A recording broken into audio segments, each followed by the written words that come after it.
Good evening. It is my pleasure tonight to introduce one of our very accomplished alumna.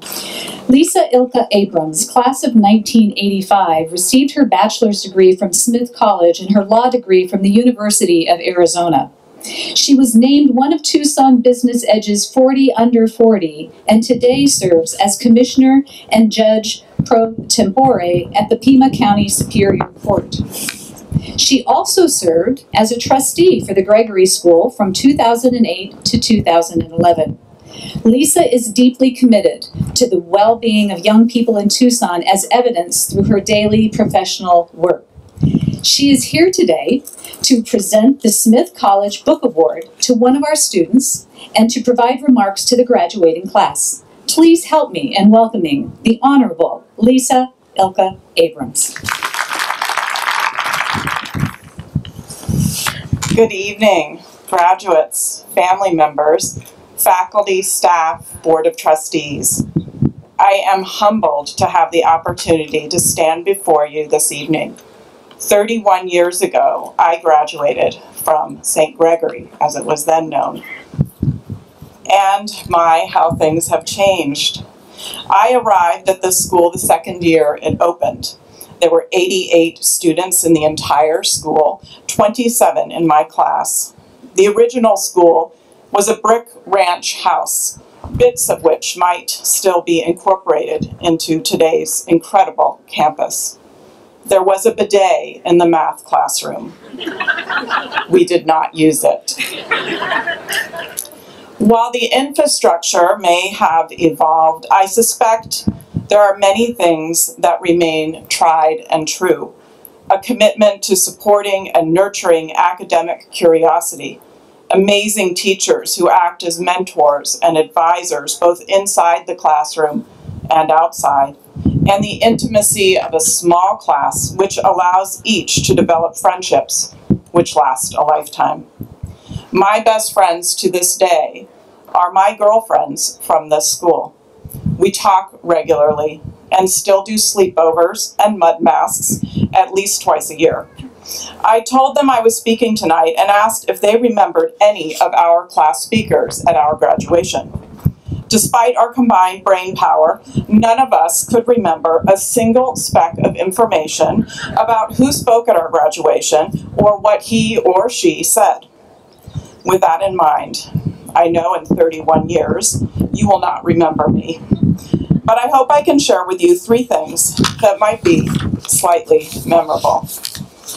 In my work as a juvenile court judge, I became interested in studying resiliency, and in particular, how some children who experience unspeakable abuse and neglect manage to be superstars in life, while others turn to substance abuse and delinquent behaviors.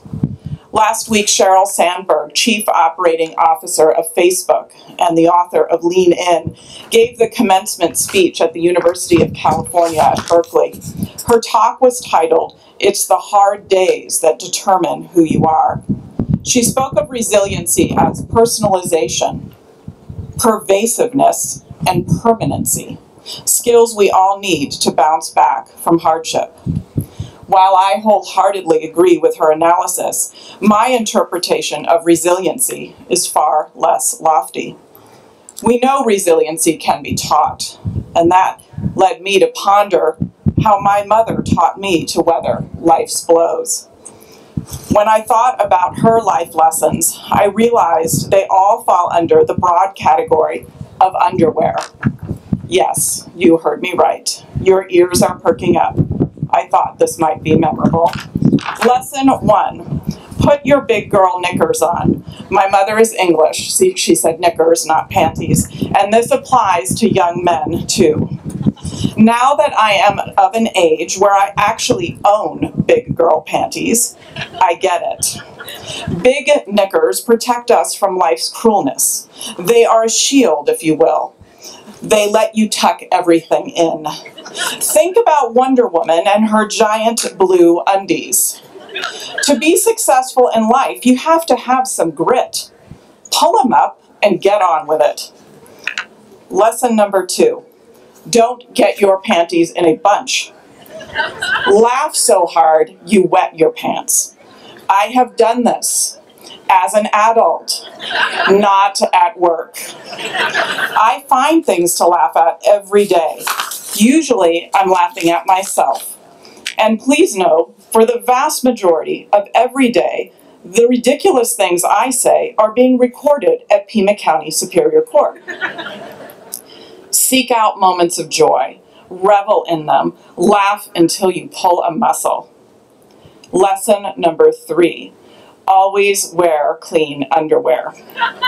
This daily admonition from my mother caused me some angst as a child.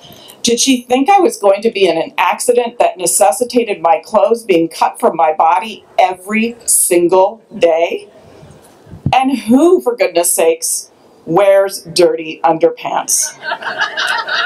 I'll tell you who. College students. Yes, you. When I was in college, this happened to me once. Faced with the prospect of fishing out of the dirty laundry basket, I honed in on my resiliency skills, and I problem solved. No, I did not wear them inside out. I know what you were thinking. I asked my best friend if I could borrow a pair. And that is my third and final tidbit of advice. Treasure your friends. They will be there for you through thick and thin. Have a friend that is so dear to you, he or she will loan you his or her underpants. And in turn, be prepared to share yours. Your friends, the people sitting next to you right now, will evolve, just as this school has. But they knew you in your awkward stage, and they have your back. Treasure these bonds. You will need their loyalty and perhaps their underpants.